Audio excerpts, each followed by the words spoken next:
নমস্কার, আমি এই মুহূর্তে গঙ্গাসাগরে উপস্থিত রয়েছি এবং আমি যখন এই ভিডিওটি করছি তার আর কিছুদিন পরেই হচ্ছে মকর সংক্রান্তি। মকর সংক্রান্তি এবং গঙ্গাসাগর এই দুটি বিষয় আমাদের কাছে প্রায় একটাই সমার্থক শব্দের মতো। প্রথমেই আমি সংক্রান্তি বিষয়টি কি সেটা একটু বলছি। সংক্রান্তি হচ্ছে সূর্য যখন আমাদের ন্যাচারাল জোডিয়াকে যখন একটি রাশি থেকে আরেকটি রাশিতে যখন সূর্য প্রবেশ করে, অর্থাৎ সূর্য যখন একটি জোডিয়াক কনস্টিলেশন থেকে আরেকটি জোডিয়াক কনস্টিলেশনে প্রবেশ করে, তখন সেই দিনটাকে বলা হচ্ছে, যে দিনে এটা হচ্ছে সেই দিনটাকে বলা হয় সংক্রান্তি।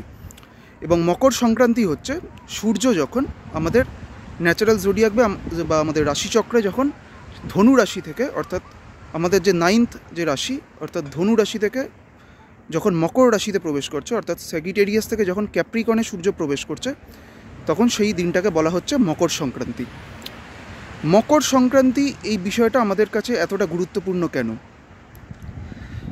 প্রথমেই বলি যে অ্যাস্ট্রোলজিক্যালি মকর রাশির অধিপতি হচ্ছে শনি, এবং আমরা জানি যে মাইথোলজি অনুযায়ী শনি হচ্ছে সূর্যের পুত্র। তো এই যে সূর্য যে মকর রাশিতে অর্থাৎ নিজের পুত্রের ঘরে প্রবেশ করছে, অর্থাৎ পিতা যে পুত্রের ঘরে প্রবেশ করছে, এই বিষয়টাকে একটা নতুন অধ্যায়ের সূচনা বা একটা শুভ সূচনার একটা ইঙ্গিত বহন করে। এবং এই কারণেই মকর সংক্রান্তি আমাদের একটা নতুন কোনো সূচনার নতুন কোনো অধ্যায়ের সূচনাকে সেটাকে নির্দেশ করে। আমাদের আরেকটি ধারণা আছে যে মকর সংক্রান্তিতেই আমাদের সূর্যের উত্তরায়ণ শুরু হয়। এই বিষয়টি কিন্তু খুব একটা সঠিক নয়, কারণ সূর্যের উত্তরায়ণ অ্যাকচুয়ালি শুরু হয় যেদিনকে উইন্টার সলস্টিস, সেদিনকেই সূর্যের উত্তরায়ণ শুরু হয়।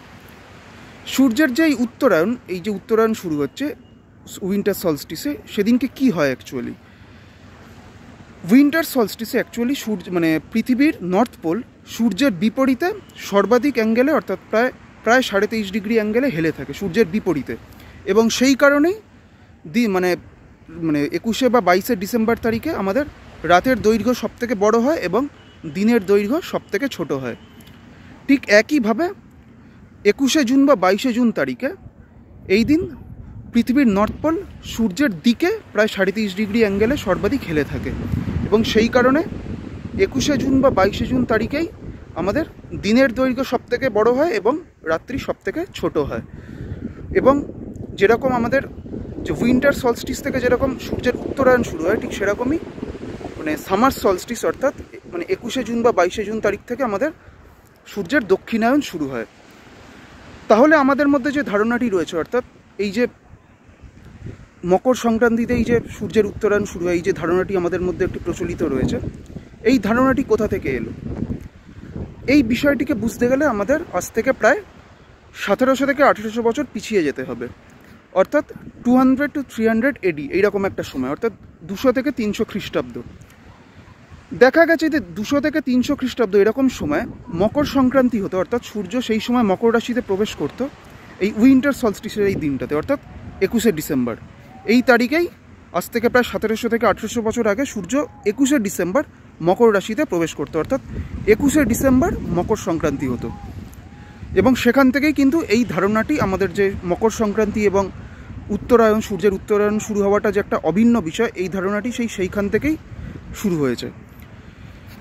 এই যে 200 to 300 AD এই যে সময়টি আমি বলছি, তার থেকে যদি আমি আরও 700 বছর এগিয়ে যাই, অর্থাৎ 1000 খ্রিস্টাব্দ, অর্থাৎ 1000 AD, এইরকম সময় দেখা গেছে যে এইরকম সময় মকর সংক্রান্তি হতো 31 ডিসেম্বর, অর্থাৎ 700 বা 800 বছরের ডিফারেন্সে মকর সংক্রান্তির এই ডেটটা শিফট করে যায় প্রায় 10 দিন।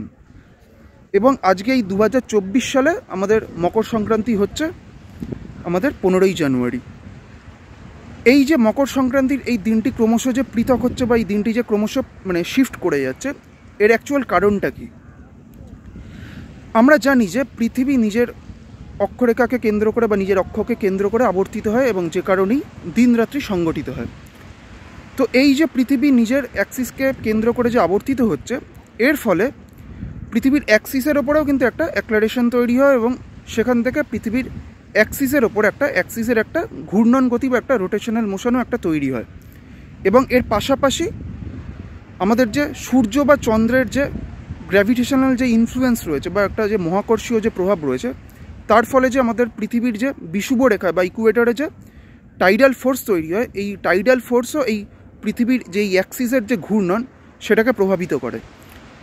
এবং এই যে পৃথিবীর যে এই অ্যাক্সিসের যেই ঘূর্ণনটা, এটা কমপ্লিট হতে কিন্তু পুরো মানে সম্পূর্ণ কমপ্লিট হতে এটা প্রায় 26,000 বছর একটা দীর্ঘ সময় লাগে।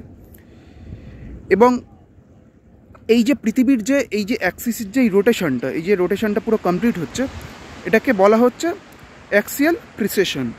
এই অ্যাক্সিয়াল প্রিসেশনের কারণেই এই যে মকর সংক্রান্তির যে দিনটা ক্রমশ যে শিফট করে যাচ্ছে, এর কারণই হচ্ছে এই অ্যাক্সিয়াল প্রিসেশন। এটাকে আর একটু অন্য আঙ্গিকেও দেখা যায়।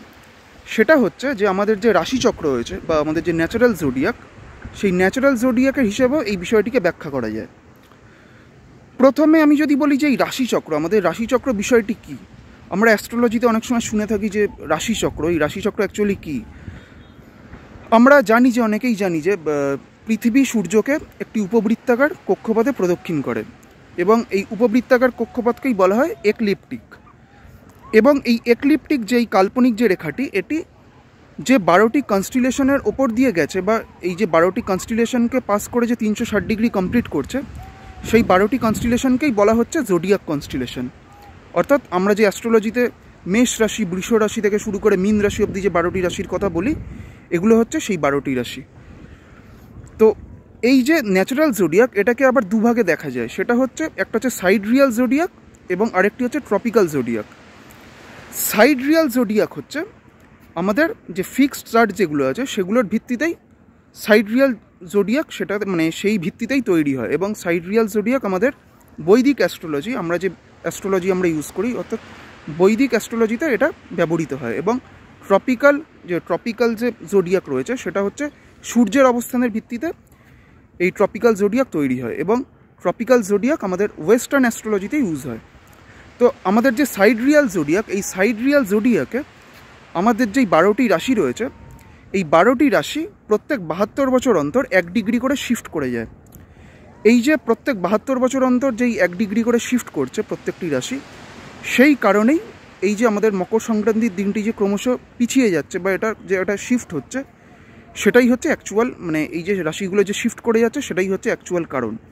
এবং আমরা যদি এটা ক্যালকুলেট করি, তাহলে এটাই পাবো যে আগামী 9000 বছর পর এই মকর সংক্রান্তি হবে জুন মাসে, অর্থাৎ যখন আমাদের সামার সলস্টিস হয়, সেই সময় আমাদের মকর সংক্রান্তি হবে।